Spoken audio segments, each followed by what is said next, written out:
எஸ்ஐஆர்ல ஒரு திருத்தத்துல இந்த இரும்பு ஆடு மாடு நாய் நெறிக்கெல்லாம் ஓட்டுரிமை கொடுங்கன்னு கேட்க போறேன். ஏன்னா அப்பதான் அதுதான் நல்ல தலைவர்களை தேர்வு செய்யும்னு நான் உறுதியா நம்புறேன்.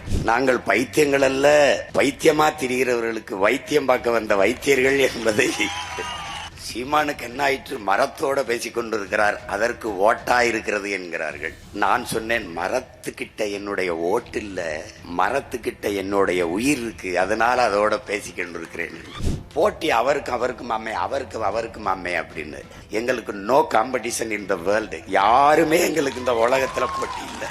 நாங்கள் எடுத்து வைக்கிற அரசியலுக்கு அருகில் வரவே இவர்களுக்கு இன்னும் 600 நூற்றாண்டுகளுக்கு மேலாகும். ஐயா மாண்புமிக்க கருணாநிதி அவர்கள், ஐயா எம்ஜிஆர் அவர்கள், அம்மையார் ஜெயலலிதா அவர்களை பார்த்து அரசியல் செய்ய வந்தவர்கள் அல்ல. எங்கள் அரசியல் வேறு, உங்கள் அரசியல் வேறு. நீங்கள் எப்படியாவது என் மக்களை ஏமாற்ற வேண்டும் என்று நினைக்கிறீர்கள். கரிகால் பெருவளத்தான் மட்டும்தான் அவன் நினைத்திருந்தால் இன்று காவிரியிலே பேரணை கட்டி நமக்கு தண்ணி தர மறுப்பது போல அவன் ஒரு பேரணையை கட்டியிருக்கலாம். அன்னைக்கு கர்நாடகாங்கிற ஒரு நாடும் இல்ல, கன்னடம்ங்கிற மொழியும் இல்ல. எந்த காவிரியை தடுத்து கல்லணை கட்டி பாசனத்திற்கு நம் பாட்டன் பயன்படுத்தினானோ அதே காவிரியிலே 150 TMC தண்ணீரை பெற முடியாமல் அவன் பேரனும் பேத்திகளும் தவித்து போய் வறண்டு போய் வாழ்க்கை இருண்டு போய் நிற்பதை நாம் பார்க்கிறோம். அதை தர மறுக்கிறது கர்நாடகா, பெற்றுத்தராமல் வேடிக்கை பார்க்கிறது இந்த ஆட்சியாளர்களில். ஆற்று நீரை தேக்க அங்கே ஏரி உளத்தை வெட்டணும், அவன் ஆற்றுக்குள்ளே வெட்டிட்டான். எதற்கு இந்த குழி? சீமான் என்னை தூக்கி இதிலே போட்டு புதை என்று அவன் சொல்லுகிறான். இந்த எரிகாற்றை எடுக்கிறதுக்கு அவன் இதே மாதிரி காவிரி படுகையில் இருக்க மாதிரி கங்கை படுகையில் இருக்கா? இருக்கு. அப்ப ஏன் அங்க போடல? அங்க நல்ல ஆத்தாள் கம்மனுக்கும் பிறந்தவன் அவன் என்ன பண்றான்? அவன் அங்க ஆட்சியில் இருக்கான். நாம் தமிழர் கட்சியில் இருப்பவர்கள் அதை முன்னெடுத்து செல்லுகிற நான் உட்பட எல்லோரும் ஒரு பைத்தியங்கள் போல இங்கே இருக்கிற உண்மையிலே பல பைத்தியங்கள் பார்த்து கொண்டிருக்கிறார்கள். நாங்கள் பைத்தியங்கள் அல்ல, பைத்தியமா திரிகிறவர்களுக்கு வைத்தியம் பார்க்க வந்த வைத்தியர்கள் என்பதை சீமானுக்கு என்ன ஆயிற்று? மரத்தோட பேசிக் கொண்டிருக்கிறார், அதற்கு ஓட்டா இருக்கிறது என்கிறார்கள். நான் சொன்னேன், மரத்துக்கிட்ட என்னுடைய ஓட்டு இல்ல, மரத்துக்கிட்ட என்னுடைய உயிர் இருக்கு, அதனால அதோட பேசிக் கொண்டிருக்கிறேன் என்று. இப்ப என்ன ஆயிடுச்சு? போய் தண்ணி இருக்கு, ஆடு மாடுகளுக்கெல்லாம் மாநாடு போடுகிறார் என்று. தாய் ஓராண்டுதான் பால் ஊட்டினான், ஆனால் இன்று வரை என்னுடைய தாய் பசு பால் ஊட்டி கொண்டிருக்கிறாள். அப்ப பால் ஊட்டிய தாய்க்கு பாசத்தோடு மகன் நன்றி செலுத்த வேண்டாமா? அதற்காகத்தான் இந்த மாட்டுக்கான மாநாடு. இன்று தண்ணீருக்கு மாநாடு. தண்ணீருக்கு என்ன வாக்கா இருக்கு? தண்ணீர்கிட்ட என் வாக்கு இல்ல, எங்க எல்லாருடைய வாழ்க்கை இருக்கு, அதனாலதான் தண்ணீருக்கு மாநாடு. நாம் என்ன செய்கிறோம் என்பதை அவர்களுக்கு புரியவில்லை. நான் என் தம்பி தங்கைகள்கிட்ட சொன்னேன், நான் போட்டி அவருக்கு மாமே, அவருக்கு மாமே அப்படின்னு. எங்களுக்கு no competition in the world. யாருமே எங்களுக்கு இந்த உலகத்துல போட்டி இல்லை.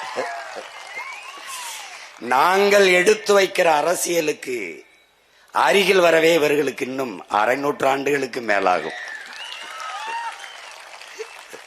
நாங்கள் இந்த நிலத்திலே இருந்த ஐயா மாண்புமிக்க கருணாநிதி அவர்கள், ஐயா எம்ஜிஆர் அவர்கள், அம்மையார் ஜெயலலிதா அவர்களை பார்த்து அரசியல் செய்ய வந்தவர்கள் அல்ல.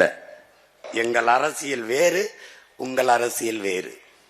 நீங்கள் எப்படியாவது என் மக்களை ஏமாற்ற வேண்டும் என்று நினைக்கிறீர்கள். அணையை கட்டி நீரை தடுப்பது என்பது இயற்கைக்கு முரணானது.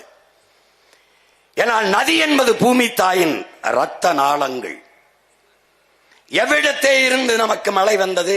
சூரியன் தந்தை, கடல் தாய் இருவரின் இயற்கை புணர்ச்சியில் நீராவியாகி மேலே குளிர்ந்து போய் மேகமாகி மழையாக பொழிந்து நமக்கு நீர் வந்தது.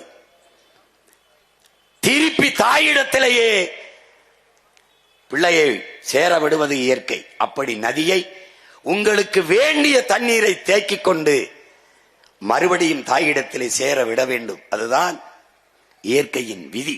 அதை 2000 ஆண்டுகளுக்கு முன்பு உலகில் செய்த ஒரே ஒருவன் என்னுடைய பாட்டன் கரிகால் பெருவளத்தான் மட்டும்தான்.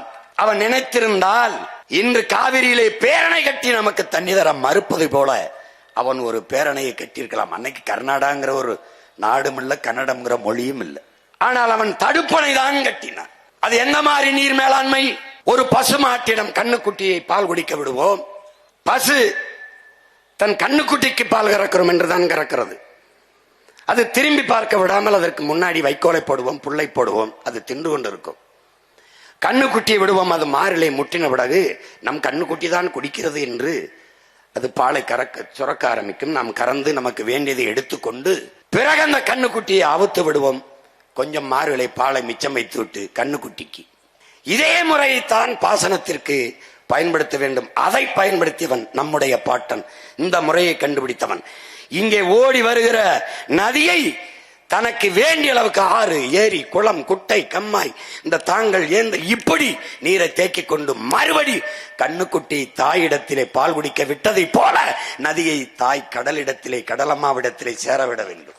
அப்படி தனக்கு வேண்டிய நீரை பேரணை கட்டி தேக்கிக் கொள்ளாமல் ஒரு தடுப்பணை கட்டி தேக்கி அதை மேலேறி தனக்கு தேவை போக மீதியை தாயிடத்திலே ஒப்படைத்தவன் நம்முடைய பாட்டன் கரிகால் பெருவளச்சோழன். நம்முடைய ஆட்சியில் வரும்போது கூட பேரணை கட்ட மாட்டோம், தடுப்பணை தான் கட்டுவோம் என்பதை நாம் முடிவு செய்திருக்க காரணம் அதுதான். அந்த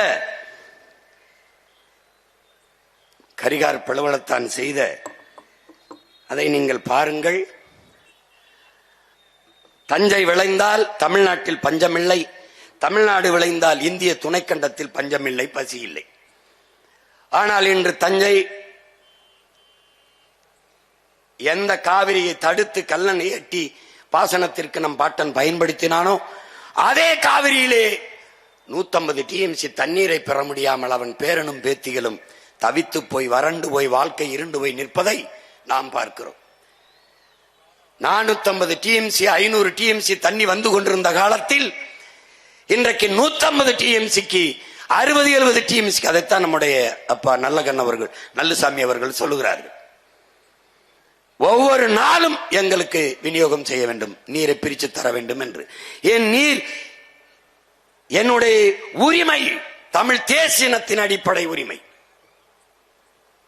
அதை தர மறுக்கிறது கர்நாடகா, பெற்றுத்தராமல் வேடிக்கை பார்க்கிறது இந்த ஆட்சியாளர்களில். இந்திய நாட்டை ஆண்டு கொண்டிருக்கிற இந்த கட்சிகள் ஆட்சி. இதற்கு காரணம் என்னவென்பதை அறிவார்ந்த தமிழ் சமூக தம்பிதங்கைகள், என் உயிரினுமிரிய உடன் பிறந்தார்கள் தெரிந்து கொள்ள வேண்டும். இங்கே முப்போகம் விளைந்த நிலம் வறண்டு இன்னைக்கு ஒரு போகம் விளைவதற்கு கூட தண்ணீருக்கு ஊரான்ட்டே கையேந்திர நிலைமைக்கு நிற்க காரணம் இந்த இடத்திலே பாருங்கள். காவிரியிலே தொடர்ச்சியாக தண்ணீர் வந்து கொண்டிருந்தால் ஆற்று மணலை அள்ளி விற்க முடியாது. வளத்தை எப்படி அள்ளி விற்கிறான் பார். தண்ணி தொடர்ச்சியாக வந்து கொண்டிருந்தால் ஒரு இடத்துல மண் இருக்கா பாரு, மணலை அள்ளிட்டதுனால மண்ணு வந்துருச்சு. மண்ணு வந்துட்டதுனால செடி கொடி மரம் முளைச்சிருச்சு. ஆத்துக்குள்ள நடு ஆத்துல மரம் செடி கொடி முளைக்காது, 2 பக்கம் கரையில தான் நாதனம் முளைக்கும். ஆனால் மணலை அள்ளி விட்டால், மண் வந்து விட்டால் அங்கே மரம் செடி கொடி முளைச்சிரும், ஆறு செத்துரும். தம்பி ஹுமாயூன் சொன்னார் பாருங்க, 3 அடிதான் அல்ல வேண்டும், ஆனால் 30 அடிக்கு இரும்பு கை கொண்டான் போக்கலேன் எந்திரம் கொண்டு அல்ல அனுமதித்தவனவன் இந்த ஆட்சியாளர். ஏரி குளத்தை வெட்ட சொல்லுகிறோம், வெட்டினான் ஆற்றுக்குள்ளே. ஆற்று நீரை தேக்க அங்கே ஏரி குளத்தை வெட்டணும், அவன் ஆற்றுக்குள்ளே வெட்டிட்டான் பார். எதற்கு இந்த குழி சீமான் என்னை தூக்கி இதிலே போட்டு புதை என்று அவன் சொல்லுகிறான்.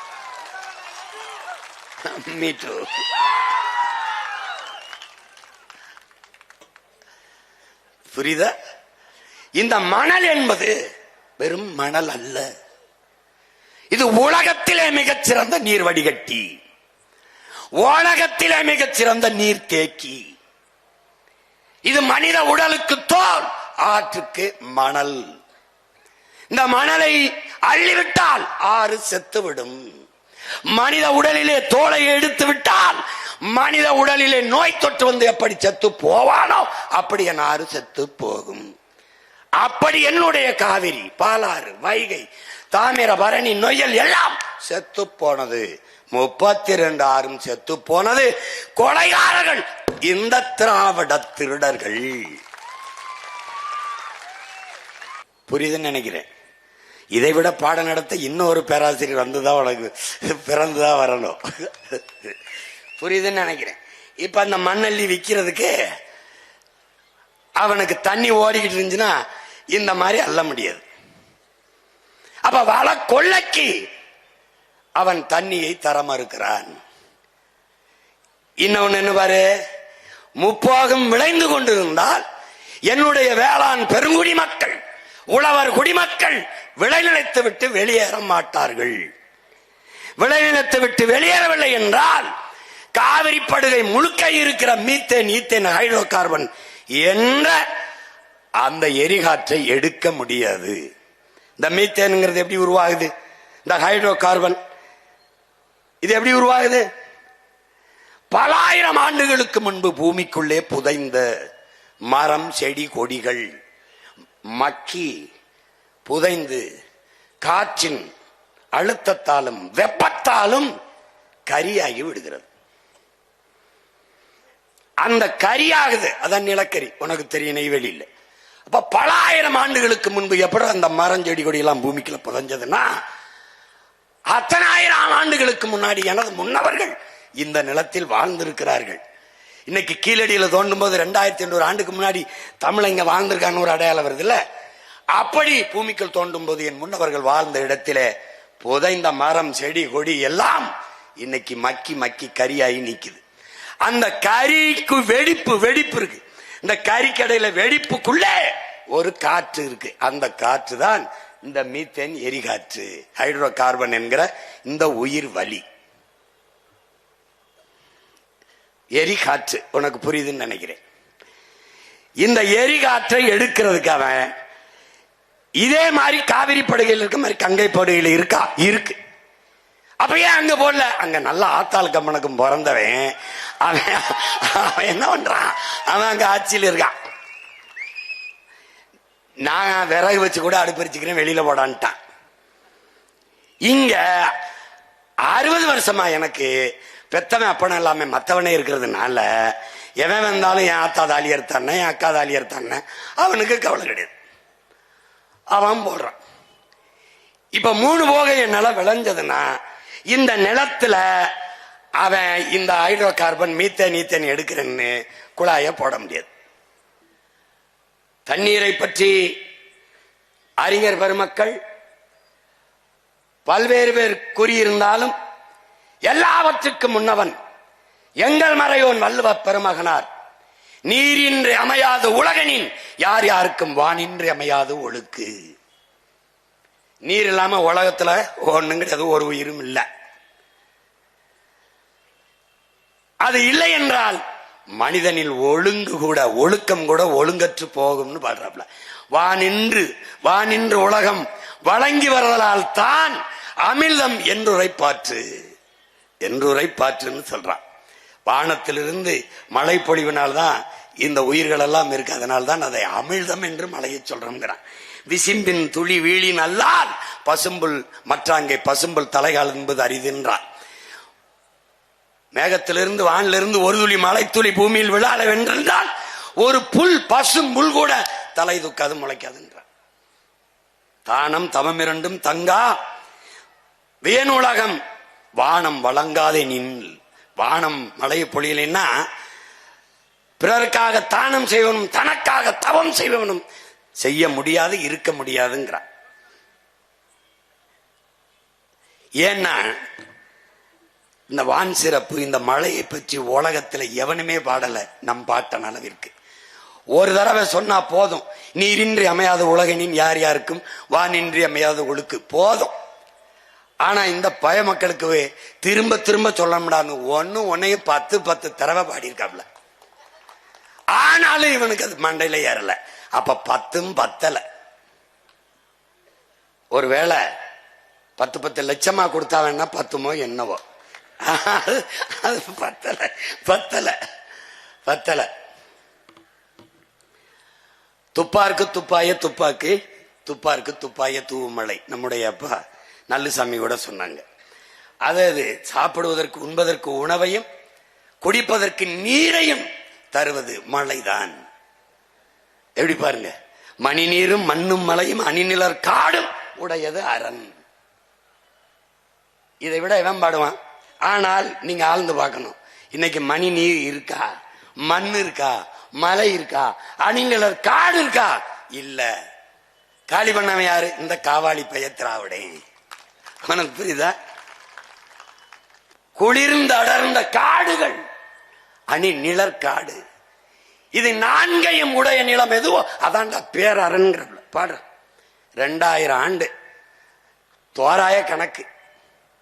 யாரும் வள்ளுவனுக்கு பிரசவம் பார்த்தவங்க இல்ல. வள்ளுவன் ஆத்தாவுக்கு பிரசவம் பார்த்த யாரும் இல்ல. சும்மா சொல்றான் 2000 ஆண்டு 1330 அப்படின்னு சும்மா சொல்றான். குரல் 5000 கூட எழுதியிருக்கலாம். 5000 ஆண்டுக்கு முன்னாடி கூட நம்ம பாட்டன் பிறந்திருக்கலாம், இருக்கலாம், நடந்திருக்கலாம், போயிருக்கலாம், வந்திருக்கலாம். கலாம் தான் இது. ஆனால் உறுதியான கருத்து ஒண்ணும் கிடையாது. இந்த 4 தான் அரண் என்று பாடி நீரின்றி அமையாத உலகு என்று நமது வள்ளுவ பெருமகனார் நம்ம கற்பித்திருக்கிறார்.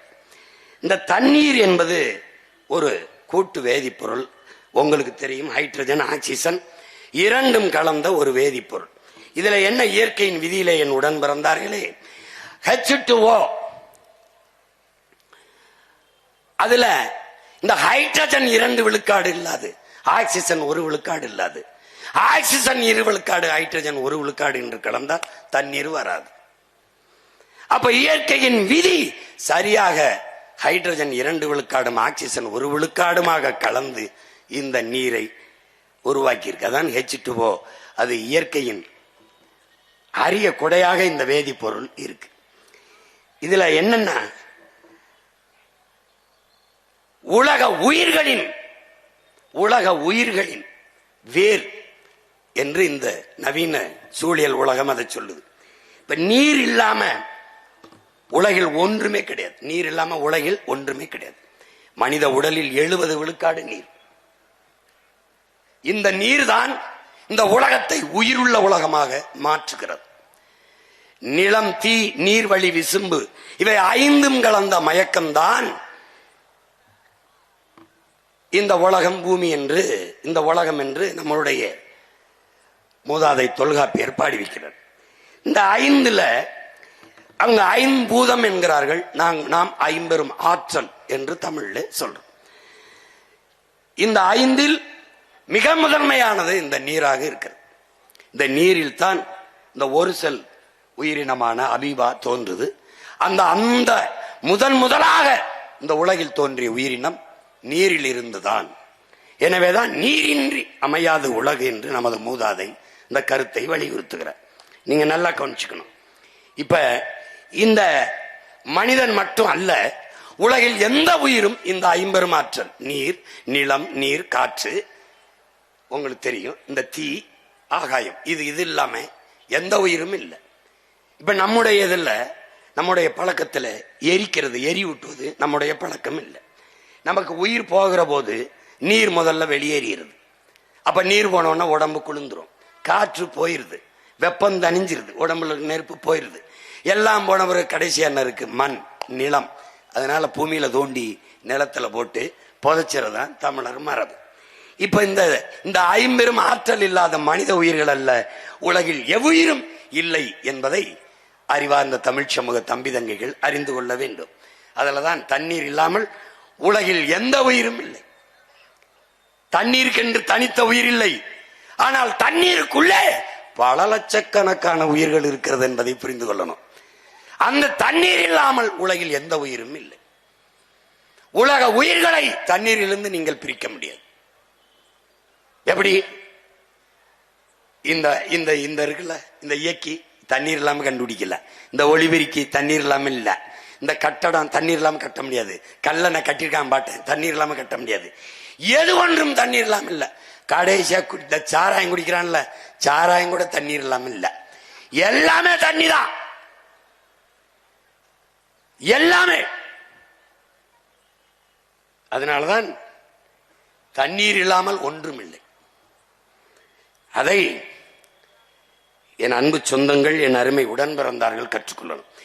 உயிர் உருவாவதற்கும் உயிர் வாழ்வதற்கும் அழிவதற்கும் நீர்தான் காரணமா இருக்கு. எனவே உலக உயிர்களின் ஆதாரமாக, அடிப்படை வாழ்வாதாரமாக நீர் இருக்கிறது. உடலிலே இருக்கிற வெப்பநிலையை சமப்படுத்துவதற்கும் ஊட்டச்சத்துக்களை கடத்துவதற்குமான உயிர் காரணியாக இந்த நீர் இருக்கிறது என்பதை அறிவார்ந்த தமிழ் சமூக தம்பி தங்கைகள் புரிந்து கொள்ள வேண்டும். வேளாண்மை செய்வதற்கும் தொழிற்சாலைகளை நிறுவி வளர்ப்பதற்கும் எல்லாவற்றுக்கும் நீர் முதன்மையான காரணியாக இருப்பதால் தான் நீரின்றி அமையாது உலகு எனின் யார் யாருக்கும் வானின்றி அமையாது ஒழுக்கு என்ற ஆகச்சிறந்த மறைமொழியை நம்முடைய மூதாதை வள்ளுவ பெருமகனார் நமக்கு பகுத்து இப்ப நீர் பொருளாதாரம், இதை நல்லா கவனிச்சுக்க. இந்த நீர் பொருளாதாரம் அது என்ன சொல்றான்னு பாத்தீங்கன்னா, இங்கிலாந்து பொருளாதார மேதை இந்த ஜான் ஆண்டனி ஆலன்கிறவன், இந்த நீர் இவன் தான் இந்த ஜான் ஆண்டனி ஆலன். இவன் என்ன சொல்றான்னா, இந்த ஆசிய நாடுகள் இருக்குல்ல, நம்ம இந்தியா, இந்த நாடுகள் இதெல்லாம் தான் தங்கத்தை பணத்தை வைத்து பொருளாதாரத்தை மதிப்பிடுது. எந்த நாடு அதிக தங்கம் வைத்திருக்கிறதோ அந்த நாடு பணக்கார நாடு என்று கணக்கிடுது. ஆனால் ஐரோப்பிய நாடுகள் நீரை வைத்து, எந்த நாடு நீரை அதிகமாக வைத்திருக்கிறதோ அந்த நாடுதான் உலகத்திலே பொருளாதாரத்தில் மேம்பட்ட நாடு என்று அவன் சொல்றான். அப்ப ஐரோப்பிய நாடுகள் எல்லாம் நீர் பொருளாதாரத்திற்கு வந்துச்சுங்கிறான். அதுக்கு சான்று சொல்றான் இந்த பிரான்ஸ். இது யாரு? பிரான்ஸ். இந்த பிரான்ஸ் நாடு உலகத்திலே அதிகமாக ஆரஞ்சு பழத்தை ஏற்றுமதி செய்கிற நாடு இந்த பிரான்ஸ் தான். இந்த பாரு, இந்த படத்தை பாரு. உள்ள இந்த கையில ஒரு ஆரஞ்சு பழத்தை வச்சுக்கிட்டு பாக்குறான். இந்த ஆரஞ்சு பழத்தை புளிஞ்சினா எவ்வளவு தண்ணி வரும் நினைக்கிறேன்? அரை கோவலை வரும். ஆனால் இது விளைஞ்சு கைக்கு வர 50 லிட்டர் தண்ணீரை குடிக்குது. அப்ப யோசிக்கிறான். என்ன யோசிக்கிறான்? ஆரஞ்சு பழம் விளைய வைக்கிறத நிப்பாட்டு. ஏன்? நிலத்தின் வளம் முழுக்க போகிறது, கண்ணுக்கு தெரியாமல் களவு போகிறது. இதைத்தான் மறை நீர், வெர்ச்சுவல் வாட்டர் என்று சொல்கிறார்கள். அதை நம்முடைய ஐயா நக்கீரன் அவர்கள் மறைநீர் என்றும் நீரெழுத்தென்றும் எழுதியிருக்கிறார். அந்த புத்தகங்களை என்னுடைய தம்பி தங்கைகள் வாங்கி படிக்கணும். பாருங்க, இந்த ஆரஞ்சு பழத்தை அவன் நிறுத்துறான்ட்டான். சீனா என்ன செய்து, பன்னிக்கறியை விரும்பி சாப்பிடுது. அந்த நாட்டில் விருப்ப உணவு அந்த மக்களுக்கு. இந்த ஒரு கிலோ பன்றிக்கறி இறைச்சி சாப்பாட்டு மேசைக்கு வர பாரு, பயந்துருவே பாரு. 1 கிலோ பன்றிக்கறி சாப்பாட்டுக்கு 6000 லிட்டர் தேவைப்படுது. 1 கிலோ மேசையில இப்படி வைக்க 6000 லிட்டர் தண்ணீர் தேவைப்படுது. எப்படி எப்படி எப்படி இருக்கு பாரு. அவன் என்ன பண்றான்? பன்றி கறியை வளர்க்கறது, திங்கிறத நிப்பாட்டவனா, வளர்க்கறத நிப்பாட்டுறான். அப்ப என்ன செய்யலாம்? நமக்கு பன்றி கறிக்கு இறக்குமதி செஞ்சுக்கிடுவோம். எந்த நாடு எப்படியா போகட்டும், என் நாட்டு நீர்வளத்தை காப்பாத்து நினைக்கிறான். ஏன்? அவன் நான் முதல்ல சொன்ன மாதிரி நல்லா ஆத்தல கப்பனுக்கு பிறந்துறேன். இப்ப என்ன பண்றான் பாரு, உலகம் இந்த நாடுகள் பூரா நீர் பொருளாதார கொள்கைக்கு வந்துச்சு. அதனால இங்க பாரு, இந்த பாரு, இப்ப அமெரிக்காவை எடுத்துக்கிட்டியா, இவர் உலகத்துல எல்லா நாட்டுக்கும் ராணுவத்தை விற்பாரு, ராக்கெட்டை விற்பாரு, துப்பாக்கி விற்பாரு, பீரங்கி விற்பாரு, எல்லாம் விற்பாரு. ஆனால் சட்டி பணியை நம்மகிட்ட இருந்து வாங்குவார். இந்த பாரு, இங்க பாரு, திருப்பூர்ல இருந்தா சட்டி பணியை கொண்டு வராப்ல. ராக்கெட்டு விற்பாரு, அதுக்கு உதிரிப்பாங்கெல்லாம் விற்பாரு எஜமா. ஆனா ஜட்டி பணியன நம்ம ஊர்ல இருந்து கொண்டு வராப்ல. காரணங்கள் 2500 லிட்டர் தேவைப்படுதுரா ஒரு ஜட்டி. தாய் ஒரு ஜட்டிக்குடா.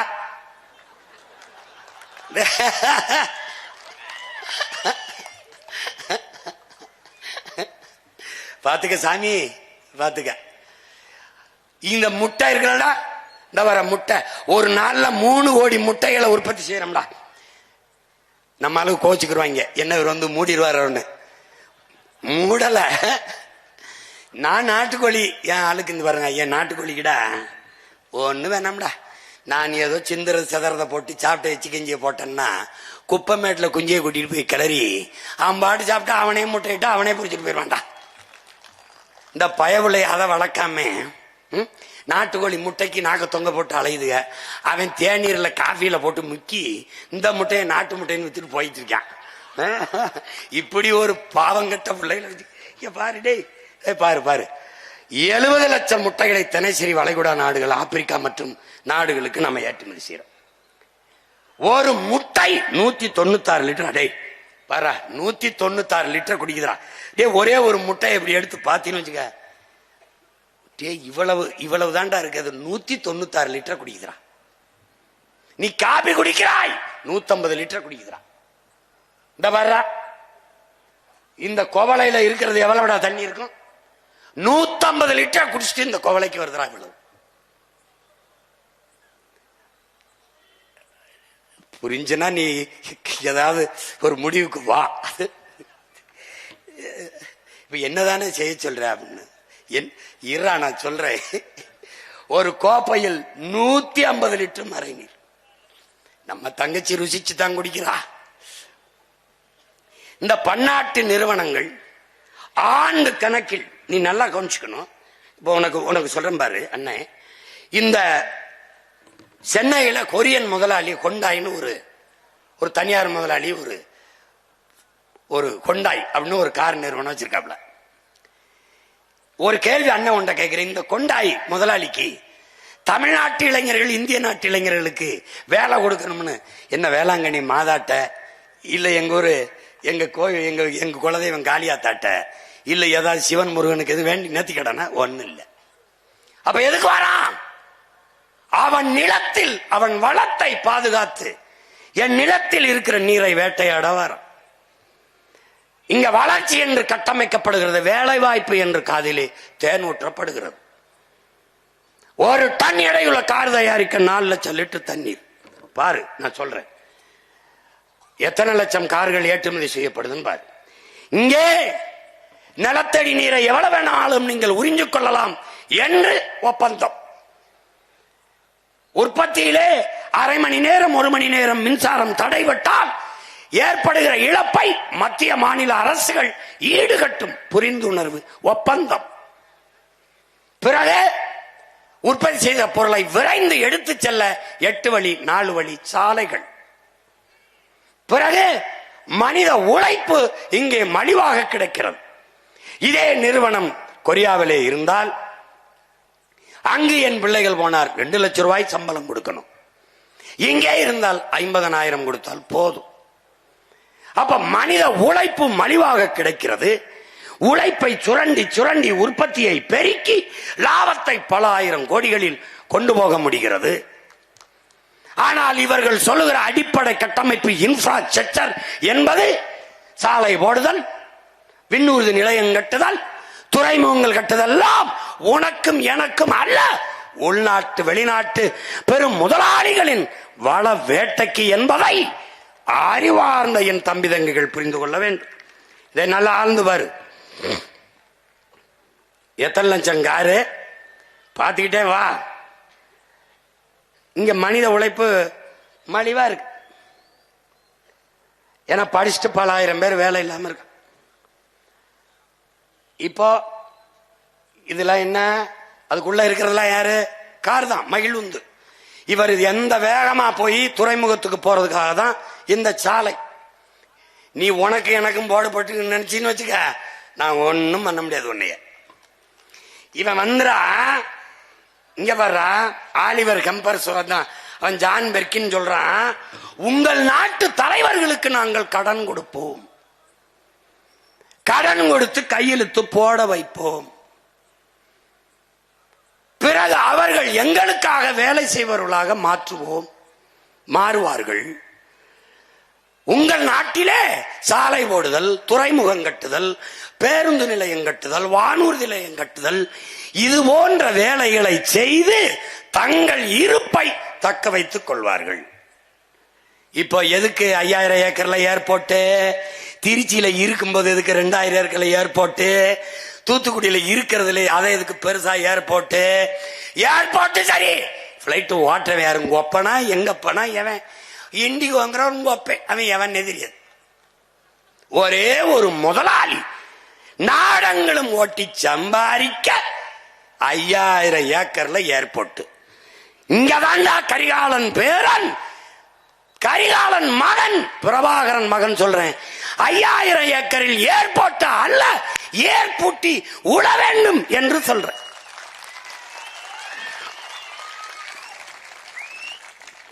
விளங்கிருச்சா? இப்ப நல்லா கவனி. இவன் கடல் மாலா, சாகர் மாலா என்று ஒரு திட்டத்தை கொண்டு வர்றான். இவனுடைய நோக்கம் என்னன்னா, தரை போக்குவரத்து, விண்ணூர்தி போக்குவரத்து, தொடர் வண்டி போக்குவரத்து எல்லாத்தையும் கொண்டு போய் கப்பல் போக்குவரத்துல இணைக்கணும்டா. அதுக்கு தான் கொச்சின்ல இருக்கும்போது விளிங்கத்தில் ஒரு துறைமுகம், ஏற்கனவே தூத்துக்குடி, சென்னையில தாத்தா பேர்ல, பாட்டை வாவுசி பேர்ல, காமராஜ் பேர்ல இருக்கும்போதே 6111 ஏக்கர்ல அதானி கட்டுகிற 6111 ஏக்கர்ல காட்டுப்பள்ளி துறைமுகம். எதற்கு? எதற்கு? ஏற்றுமதி இறக்குமதி செய்ய சொல்லுவாண்டா. எதை ஏற்றுமதி செய்வாய், எதை இறக்குமதி செய்வாய்? பதில் இருக்காது. வெளிநாட்டு உள்நாட்டு பெரும் முதலாளிகள் உற்பத்தி செய்கிற இந்த பொருளை ஏற்றுமதி செய்வாய். என் நிலத்தின் வளத்தை சுரண்டி ஏற்றுமதி செய்வாய். எதை இறக்குமதி செய்வாய்? வெங்காயம், பருப்பை. பாரா பாரா என்ன நடக்குது பாரா.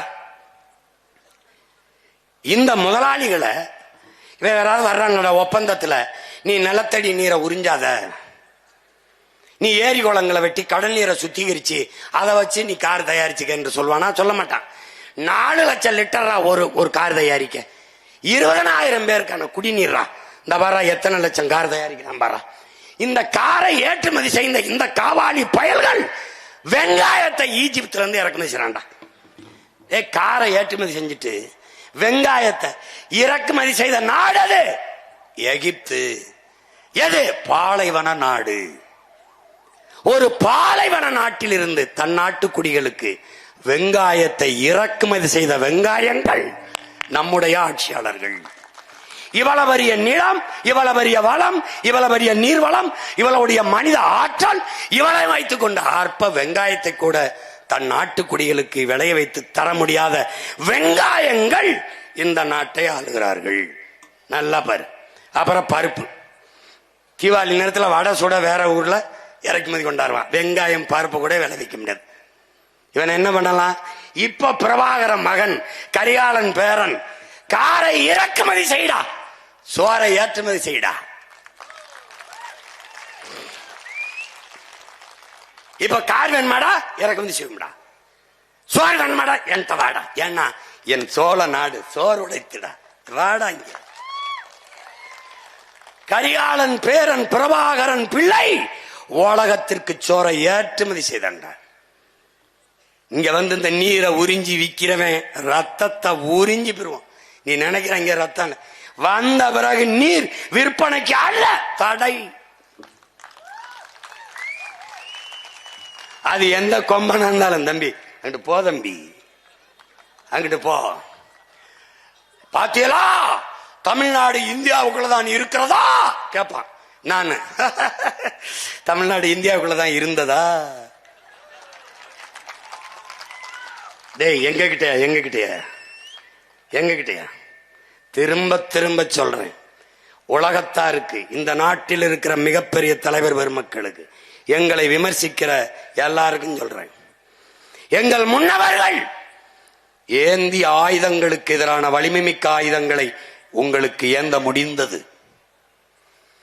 எங்கள் வீர பெரும்பாட்டன்கள் தீரன், புலித்தேவன், மருதுபாண்டி, அழகுமுத்துக்கோன், சுந்தரலிங்கம், பண்டாரவன்னியன், பெரும்பெடுகு, எங்கள் பாட்டியார் வேலுநாச்சி அதற்கு எதிராக வலிமை மிக்க ஆயுதத்தை நீங்கள் ஏந்தி இருக்கலாம், வீழ்த்தி இருக்கலாம். எங்கள் உயிர் தலைவன் பிரபாகரனுக்கு எதிராக நீங்கள் ஏந்தி பிடிக்க வலிமை மிக்க ஆயுதங்கள் இருந்திருக்கலாம். ஆனால் அவன் மகன் சீமானும் அவன் தம்பி தங்கைகளும் தூக்கி நிற்கிற அறிவாயுதத்திற்கு எதிராக இந்த நிலத்தில் இல்லை, உலகத்தில் எந்த நாட்டிலும் எங்களுக்கு இணையாக வலிமையான ஆயுதத்தை ஏந்தி நிற்க எவனும் இல்லை. இதுவரை பிறக்கமில்லை, பிறக்க போவதும் இல்லை. தர்க்கத்திலே நாங்கள் எடுத்து வைக்கிற கருத்தியலிலே மோதி வெல்ற கட்சியை களைச்சு விட்டு போறோம்டா. வாடா பாப்போம். பொய் சொல்றாரு, கதை விடுறாரு, அப்படிலாம் சொல்ல போட்டு காட்டுறேன். நாயே பாரு, நீ ஒருவே தப்பிக்க முடியாது. இந்த திராவிட திருட்டு பயலுக கதை விடுவான், எனக்கு வரலாறும்பா. நான் வரலாற சொல்வேன், பொய் சொல்றாரு கதை விடுறாரும்பா. இந்த நாய் கற்பிக்கிறான், கரிகாலன் திராவிட மன்னன் கல்லணை கட்டினான், ராஜராஜன் தமிழ் மன்னன் ஆரிய அடிமை. இவாடா வடங்க இன்னொரு தடவை சொல்லு. இவர் திராவிட மன்னரம் கல்லணை கட்டினாராம், பெருமையா இருக்கும். அவர் தமிழ் மன்னரம் ஆரிய அடிமையா.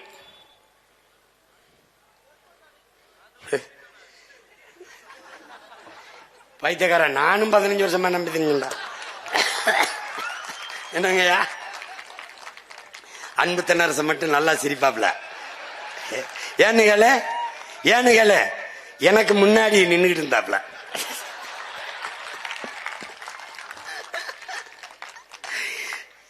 என் பங்குக்கு பல பேர் வாழ்க்கை கெடுத்தேன். இப்ப அவன் தரான்ல, என்ன செய்யறது? இப்ப இரு இன்னும் முக்கியமான இதுக்கே போல, இப்பதான் ஆரம்பிச்சிருக்கான். இப்ப தமிழ்நாடு, நீ என்ன நினைக்கிற? நமக்கு அதை தண்ணி இல்லைன்னு நினைக்கிற. அது இல்ல. நமக்கு வந்துடா ஒரு ஆண்டுக்கு 980 மில்லிமீட்டர் மழை பெய்யுது. 2 பருவங்கள்ல மழை, ஒன்னு தென்மேற்கு பருவம், ஒன்னு வடகிழக்கு. இந்த 2 பருவ மழைகளையும் நமக்கு 950 மில்லிமீட்டர் மழை பெய்யுது. குறைஞ்சது டிஎம்சி கணக்குல 4000, 4300, 4500 டிஎம்சி தண்ணீர் பெய்யுது. இப்ப 4300 டிஎம்சின்னு வச்சுக்க. இதுல என்ன கொடுமைன்னா, பல இதை நம்ம சேமிக்காதனால அது நீராவியாகி போயிருது. பல இது இந்த கழிவு நீர்களை விட்டு நாசம் பண்ணிடுறோம். பல இதை சேமிக்காம ஏரி குளங்களை, குட்டை கம்மாய்களை, தாங்கல்களை, ஏந்தல்களை வெட்டி சேமிக்காம கடல்களை விட்டுறோம். இப்ப எப்படி சீமான் சரி செய்வ? 950 மில்லிமீட்டர் 1000 டிஎம்சி 1100 தான் எனக்கு அதிகபட்சமா பயன்பாட்டில் இருக்கு. அப்ப நான் என்ன செய்யறேன்? இன்னும் ஒரு 500-600 டிஎம்சியை சேமிக்கிற வேலையை செஞ்சுட்டேன்னா நான் எவனுகிட்டையும் கையேந்தி தண்ணீருக்கு நிக்க வேண்டியதில்லை.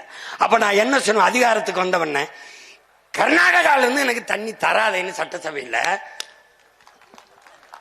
நான் உச்ச நீதிமன்றத்தில் ஒரு வழக்கு எப்படி போடுவேன்? கர்நாடகாவில இருந்து எனக்கு தமிழ்நாட்டுக்கு தண்ணி திறக்க கூடாது. பெரிய வெள்ளமா இருந்தாலும் அவன் சிக்கி சாயன்மை ஒழிய எனக்கு தண்ணி தரக்கூடாது. அப்பா நல்லசாமி சிரிக்கிறாங்க பாருங்க. ஏன்னா எனக்கு போதுமான அளவுக்கு தண்ணீர் தேமிக்க கொள்ள ஆற்றல் கரிகாலன் பேரனுக்கு இருக்குமா இருக்காதா? போர்க்கால நடவடிக்கையில் 10 ஏக்கர், 20 ஏக்கர், 100 ஏக்கர், 50 5000 ஏக்கர்ல ஏர்போர்ட் கட்டும் போது இங்க வா என்னை காப்பாத்து நீ ஆத்தால போய் கத்துறான்லடா, நான் அவன் மயம் போய் கேட்கிறேன்டா, இதுல 1000 ஏக்கர்ல ஏறி வெட்டும் ஆத்தானா எடுத்துக்கடா நான் பெத்த மகனேன்னு சொல்வாடா. அவன் வெட்டுவேன், நீரை தேக்குவேன். ஏரினா 2000-3000 ஏக்கர்ல இருக்கிறதா ஏரின்னு நினைக்காத. சின்ன சின்ன சின்ன தரம் நீ எழுதி வச்சுக்கடா. விண்ணூர்தியில் பயணிக்கிற போது குனிந்து பார்த்தால் தேகத்தில் எப்படி தேமல் விழுந்து கிடக்குமோ அப்படி என் தேசத்தில் பார்க்கிற இடமெல்லாம் நீர் தேமல்கள் விழுந்து கிடக்கும்டா. சாலையில் சென்றால் பசுஞ்சோலை சாலைகள், 10 கிலோமீட்டர் வெறும் பனை, 10 கிலோமீட்டர் வெறும் நாவர், 10 கிலோமீட்டர் கனிக்கொன்றை, பனிக்கொன்றை, வேம்பு, புங்கை, பூவரசு, புலி மரமா இருக்கும்டா. திருமணம் 1000 ஏக்கர்ல ஆடுறா, 1000 ஏக்கர்ல மாடுறா, கூட்டு வேளாண் பண்ணைடா, இல்லைன்னா நீரி தேக்கம்டா, இல்லைன்னா காடு வெற்றிடம் என்று ஒற்றட இருக்காதடா. இதைத்தான் என் நம்பி துறை சொல்றாரு. பல கோடி பனை திட்டம், 10 ஆண்டு பசுமை திட்டம், 10 ஆண்டுகளில் பிரபாகரனின் பிள்ளைகள் கரிகாலனின் பேரைகள் என் தாய் நிலத்தை பச்சை போர்வையால் போத்திருவேன். பச்சை பசேன்னு இருக்கும். இப்பவும் நீ விண்ணூர்தியில இருந்து பாத்தீங்கன்னா என் நிலம் பச்சை பசேன்னு இருக்கும். என்னது? சீம கருவேலை. அது இறங்கி பார்த்தா தான் வேலி முள்ளுன்னு தெரியும். மேல இருந்து பார்த்தா என்ன செழிப்பா இருக்குப்பா, பச்சை பசேன்னு இருக்குப்பா. பாத்துக்க, இவன் என்ன பண்றான்? அந்த நீரை சேமிக்காம என்ன பண்றான்னு பாரு. இந்த நீரை பூரா கடல்ல சேர விடுறான். கடல்ல எப்படி சேருது பாரு. மறுபடி கழிவு நீர் ஆக்குறான். இந்த நீரை சேமிச்சு, பெய்கிற மழையை சேமிச்சு, ஆழ்ந்து கவனி, தூய குடிநீரை இயற்கை சுத்திகரிச்சு நமக்கு கொடுக்குது. இதை சேமிச்சு வைக்காம கடலுக்குள்ள விட்டுட்டு அடுத்து என்ன சேட்டைய பாரு.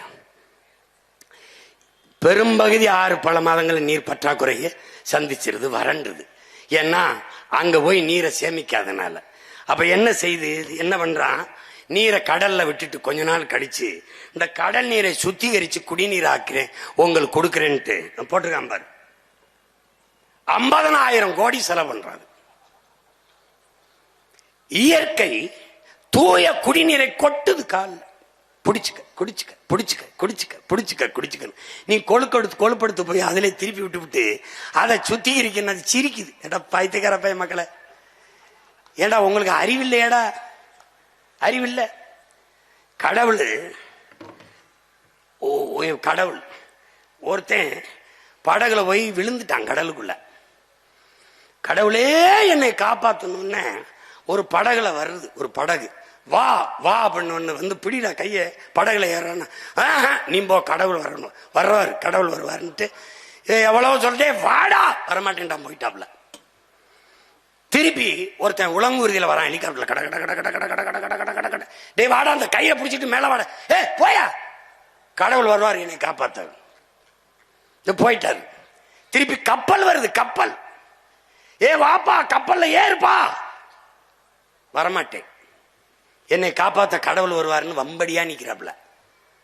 இப்ப போயிருச்சு கப்பல். கடைசியா தண்ணியை குடிச்சு சாக போறேன். அப்ப ஒருத்தர் கேட்கிறேன், 3 உங்களை வந்து இவ்வளவு நம்பி இருக்கானு. டேய் பைத்தியக்கார பையில, 3 தடவை போனேன், படகுல போனேன், வாடான்னு கூப்பிட்டேன். மறுபடி விண்ணுறுதியில உலங்குருதியில போனேன் ஹெலிகாப்டர்ல, மறுபடி கப்பல்ல போனேன். அவன் எங்கடா என்னை நம்பினா? கடவுள்னா எப்படிடா வரும்? நான் தான் 3 முறை போய் வாய்ப்பு கொடுத்தேன் வாடான்னு. அப்புறம் வரல, என்ன சாகிறத தவிர என்ன பண்றது? அவன் சாக வேண்டிய ஆள் தான் விட்டு விட்டாப்ல. புரியுதா? அது மாதிரி இந்த மழை, இந்த கடல், இந்த சூரியன், இந்த மேகம் எல்லாம் பார்த்து சிரிக்குது. பைத்தியக்கார பையல, டேய் அதுக்கு தாண்டா தண்ணி குடிங்க, வாட்டர் குடிக்காதீங்கன்னு சொல்றேன். சோறு தின்னுங்கடா, ரைஸ் திங்காதியடா, சாதம் திங்காதியடா, மானம் கிட்ட அறிவு கட்டு போயிருவியடான்னு அதுக்கு தான் சொல்றேன். தண்ணீரை கொண்டு போய் கடல்ல விட்டுவிட்டு அந்த காவாளி பயலுக 50,000 கோடிக்கு சுத்தி இருக்கிறான். 50,000 கோடிக்கு எத்தனை நீர்த்தேக்கங்களை வெட்டி இருக்கலாம் என்று அறிவார்ந்த தமிழ் சமூக பிள்ளைகள் நீங்க ஆழ்ந்து அறிந்து சிந்திக்கணும். பாரு, எத்தனை ஏரியா வெட்டிருக்கலாம். இங்க பாரு, இது மாதிரி எத்தனை ஏரியா வெட்டிருக்கலாம், எத்தனை ஏரி. இது யாரு? மின்விசிறி, மாவரைக்கிற எந்திரம், மடி கணினி, தையல் மிஷினு, சைக்கிள். பாரா, பாத்துக்கிட்டே வாடா, சைக்கிள்ரா, சைக்கிள். நல்லா கவனிடா. வண்ண தொலைக்காட்சி பெட்டிடா, ஐயா உபயம்டா. வண்ண தமிழ்நாடு அரசு வண்ண தொலைக்காட்சி பெட்டி பாத்துக்கடா. மடி கணினி நல்லா கவனிச்சுக்கடா. டே பாரா பாரா, இங்க கவனிடா. இங்க கவனிடா. ஏண்டா எல்லாத்தையும் இலவசமா கொடுத்த அந்த பயமக்க ஏன்னா தண்ணீரை மட்டும் 10 ரூபாய்க்கு வித்தா? அங்கதான்டா நீ யோசிக்கணும்.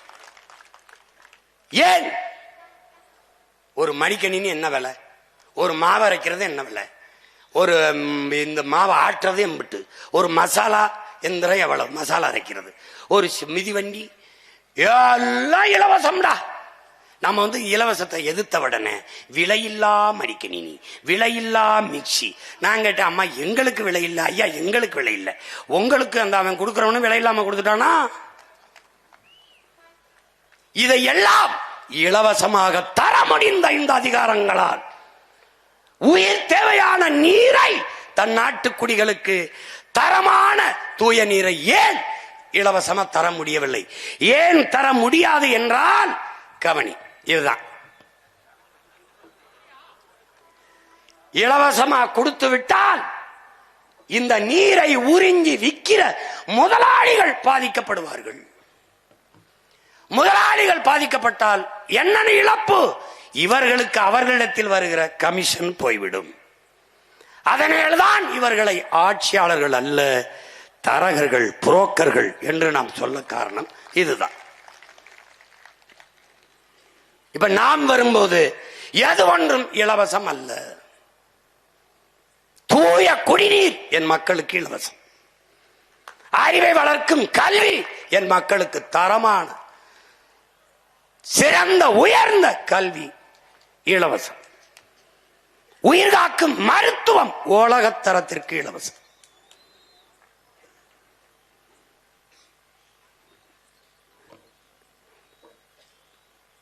பாரு, போத்தல் அடைச்சி விற்கிறான் முதலாளி. தூய குடிநீர் என்று அவன் சொல்றான்.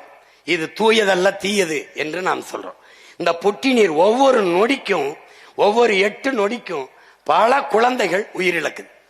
ஏன்னா தூய குடிநீர் என்று அவன் நஞ்ச வியாபாரம் பண்றான். நீ இதை பாரு, உனக்கு பார்க்கும்போதுதான் உனக்கு தெரியும். மேத்யூ பார்லோ என்கிற நீரியல் எழுத்தாளர் என்ன சொல்றான், இதுல நச்ச கலக்கிறான்டாங்கிறான்.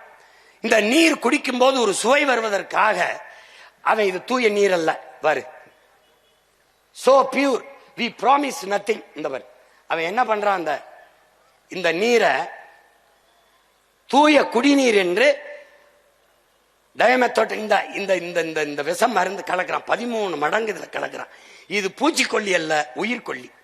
இதனால என்ன வருதுன்னு நீ நினைக்கிறீன்னா, பிறக்கும் போதே குழந்தை புற்றுநோயோட பிறப்பது, தாய்களுக்கு மாறு புற்றுநோய் வருவது, 3-4 வந்தது டைமெத்தட். இதுல பாத்துக்க, உயிர்கொல்லி.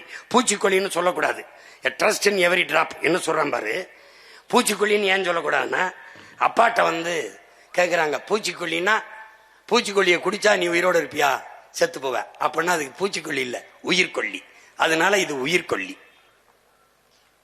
இந்த நீரை நாம குடிக்கிறோம். அது குடிக்கிற தன்மையோடு இருக்கா? ஆர்கனோ பயாபஸ், இந்த ஆர்கனோ குளோரிஃபார்ம், இந்த பாரு இதுல அந்த இங்க பாரு, சுழியம் புள்ளி, சுழியம் 5 மில்லிகிராம் மேல இருக்கக்கூடாது. ஆனா சுழியம் புள்ளி, சுழியம் 7-3 மில்லிகிராமுக்கு அவன் கலக்கிறான். இந்த பாரு,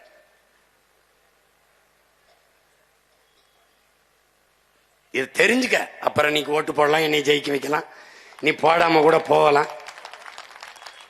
எனக்கு ஒண்ணு அதுல நட்டம் இல்ல. நான் என் பிறமை கடமையை செஞ்சுட்டு செத்து போறேன். இங்க பாரு, இது உயிர் கொல்லி. நீ குடிக்கிறது நீர் அல்ல, விஷம், நஞ்சு. அததான் அவன் சொல்றான் அந்த எழுத்தாளர். அது என்னன்னா இது குடிக்கிற தன்மையோடு இருக்குன்னு தரச்சான்று தந்தவன் அவன். யாரா சொல்லு, குடிக்கிற தன்மையோடு இந்த நீர் இருக்குது என்று தரச்சான்றிதழ் தந்தவன் நமக்கு எவனும் இல்லை. இவன் குழந்தை நீர் சுவைக்காக இந்த பிக்சட், இங்க பாரு, இதுல என்ன பண்றான், பிக்ஸி டஸ்ட்ங்கிற இந்த மந்திர தூசிங்கிற அந்த சுவைக்காக இந்த மந்திர பொடியை அதுல கலந்து அவன் என்ன செய்யற, குடிக்கும் போது தண்ணீர்ல தாக நிக்கும். தண்ணீரால் மனித உடலுக்கு கிடைக்கிற ஆற்றல் கிடைக்கிறது. ஏன்னா இவன் சுத்தி இருக்கிறங்கிற பேர்ல பியூரிஃபை. நம்ம அப்பா நம்மால் அவர்கள் வெள்ளிமலைன்னு ஒரு மருத்துவர், அவர் அலோபதி மருத்துவர் தான். அவர்கிட்ட போய், வெள்ளிமலை, நான் தண்ணீரை சுட வச்சு குடிக்கலாமான்னு கேக்குறாங்க. ஆழ்வார், உனக்கு என்ன பைத்தியமா, தண்ணீரை எதுக்கு சுட வைக்கிற? தண்ணீருக்குள்ள கண்ணுக்கு தெரியாத பல கோடிக்கணக்கான நுண்ணுயிர்கள் இருக்கு, அதான் தண்ணீர். அந்த தண்ணீரை குடிக்கும் போது மனித உடலுக்குள் போய் அந்த நுண்ணுயிர்கள் மனித உடலுக்கு ஆற்றலை பெருக்கி கொடுக்குது. இப்ப காய்ச்சல்னா அந்த தண்ணீரை குடிச்சாதான் அந்த காய்ச்சலை உருவாக்கிய நோயோட போய் இது சண்டை செஞ்சு குணப்படுத்தும். ஆனா தண்ணீரை சூடு பண்ணி விட்டால் அந்த நுண்ணுயிர்கள் செத்து போனால் எது போய் அந்த நோயை குணப்படுத்தும்? இந்த கேள்வியை நம்ம அப்பாட்ட கேட்டது வெள்ளிமலைங்கிற மருத்துவர். உனக்கு புரியுதுன்னு நினைக்கிறேன். இப்போ இவன் தண்ணீரை சூடு பண்ணாலே அந்த நுண்ணுயிர்கள் செத்து போயிரும்னா, இவன் பியூரிஃபை அப்படிங்கிற பேர்ல நம்மள சுத்திகரிக்கிறேங்கிற பேர்ல நல்லா கவனிச்சுக்க, பல்லாயிரக்கணக்கான இந்த நச்சு பொருள்களை போட்டு இந்த போத்தல் நினைக்காத, இந்த போத்தலை தயாரிக்கிறது பெட்ரோலியம் மூலப்பொருள். பெட்ரோல்ல கடைசி கழிவு தான் தாரு, இந்த பிளாஸ்டிக். 162 மில்லி லிட்டர் பெட்ரோல் ஒரு போத்தலை தயாரிக்க தேவைப்படுது. பயந்துராத, நல்லா கவனி. இதுல இந்த லட்சக்கணக்கான போத்தல்களை தயாரிக்க 1800 கிலோ இந்த இதுக்கு பெட்ரோல் எரிக்க வேண்டியதுக்கு. இது 1800 கிலோ கார்பன் டை ஆக்சைடு கரியமிலை வாயுவை நச்சுக்காற்றை வெளியிடுது. சாதாரணமான கிடையாது. இப்ப அதுக்குள்ள இருக்க நுண்ணுயிரிகள் கொன்றதுனால தண்ணீரை நாம குடிப்போம், தாக நிற்கும். தண்ணீரால மனித உடலுக்கு கிடைக்கக்கூடிய ஆற்றல் கிடைக்காது. அதனால என்ன செய்யுதுன்னா முட்டி வலி, சோர்வு எல்லாம் வருது, கண் பார்வையின் இழப்பு எல்லாம் வந்துருது. பிறக்கும் போதே குழந்தை புற்றுநோயோட வந்துருது. பிறந்து 3 வருஷத்துல புற்றுநோய் வருது. இது தாய்ப்பாலை தவிர எதுவும் செய்யல. புற்றுநோய்ங்கிறது புகையில சாப்பிட்டா, ஹான்ஸ் சாப்பிட்டா, பான்பராக்கு போட்டா வரும்னு நினைச்சேன். தாயின் மார்ல பால் குடிச்சதை தவிர ஒன்னும் செய்யல. இதுக்கு ஏன் வந்துச்சு? ஏன்னா நீர் விஷமாயிருச்சு, சோறு விஷமாயிருச்சு, காற்று விஷமாயிருச்சு. காரணம் யாரு? இந்த ஆட்சியாளர்கள். உனக்கு புரியுதா? இந்த சூழலில் நீ உன்னுடைய பிள்ளைகளை, பேரன் பேத்திகளை, அடுத்த தலைமுறை, நம் பரம்பரையை விட்டு விட்டு செல்ல போகிறாயா, இல்லை வாழ்வதற்கு பாதுகாப்பான ஒரு சூழலை உருவாக்கி விட்டு செல்ல போகிறாயா? இதுதான் தாய்க்கு புற்றுநோய். இங்க வர அந்த அயோக்கிய பையல 1 லிட்டர் தண்ணீர் நம்ம கிட்ட 30 காசுக்கு உறிஞ்சி எடுக்கிறான். தாமிரபரணி எல்லா நதிகளிலும் 30 காசுக்கு எடுக்கிறான். ஆனால் எவ்வளவு விற்கிறான்? 1 லிட்டர் தண்ணீர், அதே தண்ணீரை 20 ரூபாய்க்கு விற்கிறான். கொள்ளை லாபம் அடிக்கிறான். பாத்துக்க, 30 காசு 30 ரூபாய், எத்தனை மடங்கு லாபம்னு பாத்துக்க. அதுல விண்ணூர்தி நிலையத்துக்கு வந்து தாகம்னு நீ சொன்னீன்னா 1 மடக்கு தாண்டா இருக்கும். வேணா வந்து குடிச்சு பாரு. 1 மடக்கு 20 ரூபாய். இந்த இவ்வளவு தாண்டா கொடுப்பான் அப்படின்னா முடிஞ்சிடும் 20 ரூபாய். நான் அப்படித்தான் கேட்டேன். 1 மடக்கு 20 ரூபாய். போங்கன்னு எந்த காலத்துக்கு இப்ப 40 ரூபாய்னுங்கிறேன். துரைகிட்ட கேட்டேன், எந்த காலத்துக்கு இப்ப 40 ரூபாய்னுங்கிறாப்ல. இங்க பாரு சாமி, பாரு சாமி, இதெல்லாம் என்னென்ன சாமி?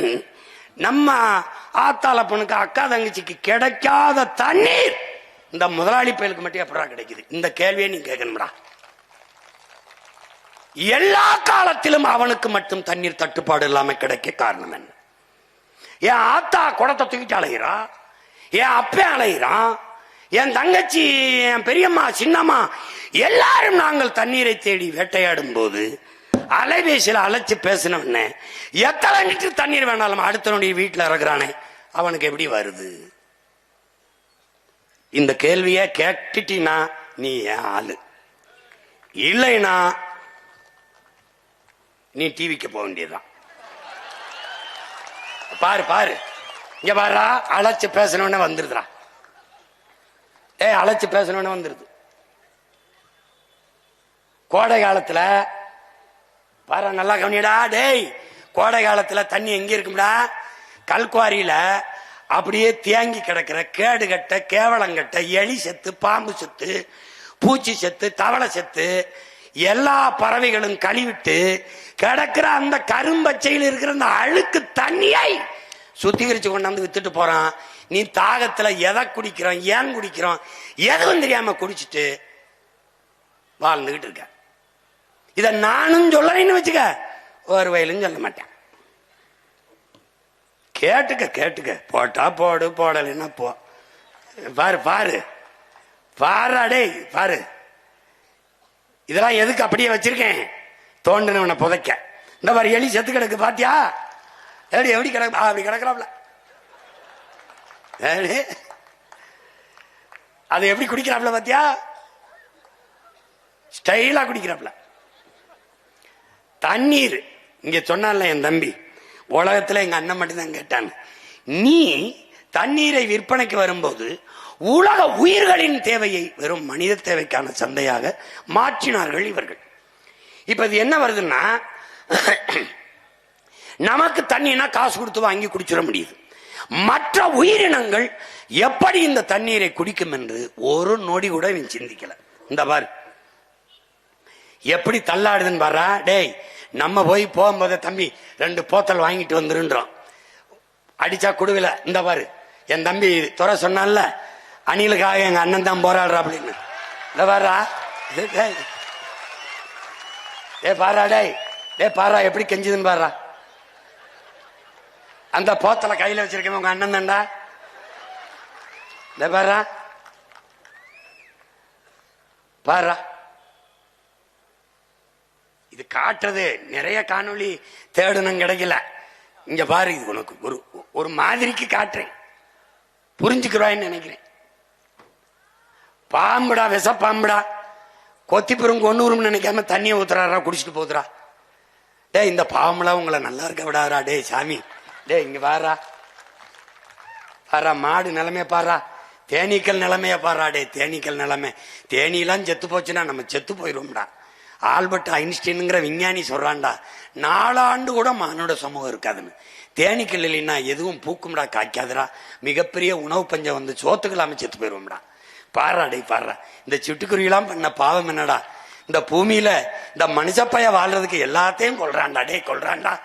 இங்க பாரா, டே இங்க பாரா, கொத்த வர பாம்பு தவிச்சு நிக்கிறத பாரா. பாரா இங்க பாரா, எறும்பு பாரா என்ன பாடுபடுது பாரா. பாத்துக்கடா சாமி, புரியுதா? இனிமே நான் போராட்டம். இந்த எறும்பு ஆடு மாடு நாய் நரிக்கெல்லாம் ஓட்டு உரிமை கொடுங்கன்னு கேட்க போறேன். இந்த எஸ்ஐஆர்ல ஒரு திருத்தத்துல, ஏன்னா அப்பதான் அதுதான் நல்ல தலைவர்களை தேர்வு செய்யும்னு நான் உறுதியா நம்புறேன். சரிதானங்க? சரிதானே? அதான் சரின்ட்டாப்ல. பாருடா, இவன் யாரு தெரியுதுலடா? மண்டக்கரம் முடிச்ச ஆனா அத்தனை அயோக்கிய பயிலையும் மண்டைய போட்டதுரா. பாருடா, பாத்துக்க. இந்த கொரோனா கண்ணுக்கு தெரியாத ஒரு நுண்ணுயிரி உலகத்தை உரைய வைத்துட்டு, உலகத்தை உரைய வைத்துட்டது. இது எது கண்ணன் காட்டுறேன்னா, இந்த கொரோனா நேரத்தில் ஊரடங்கு போட்டிருந்தான். ஒரு பயம் வீட்டை விட்டு வரல. எங்கேயாவது ஜவுளி கடை திறந்திருக்கா, நல்ல பட்டுப்புடைய வாங்கி சேமிச்சு வைக்கலாம் எவனும் நினைக்கல. எங்கேயாவது நகைக்கடை திறந்திருக்கா, நிறைய நகையை வாங்கி பூட்டி வைக்கலாம்னு நினைக்கல. எங்கேயாவது கார் ஷோரூம் இருக்கா, வாங்கி காரை வாங்கி வீட்டுக்கு முன்னாடி நிறுத்தலாம்னு நினைக்கல. அன்னைக்கு குடிக்கலன்னா செத்து போவான்னா பல காலம் மூடி இருந்தது டாஸ்மார்க், ஒரு வயலும் ஜாகல. கொரோனா வந்தான் செத்தானே ஒழிய குடிக்காம ஒரு வயலும் ஜாகல. இங்க பாரு, அதனால என்ன உறுதியா நம்ம வந்தா டாஸ்மார்க்க மூடுறோம். புரியுதா? இங்க பாரு, இங்க பாரு. இல்ல குடிக்காம செத்து போயிருவான்னா, நல்லா இருக்கா செத்து போப்பா, தயவு செய்து செத்து போ.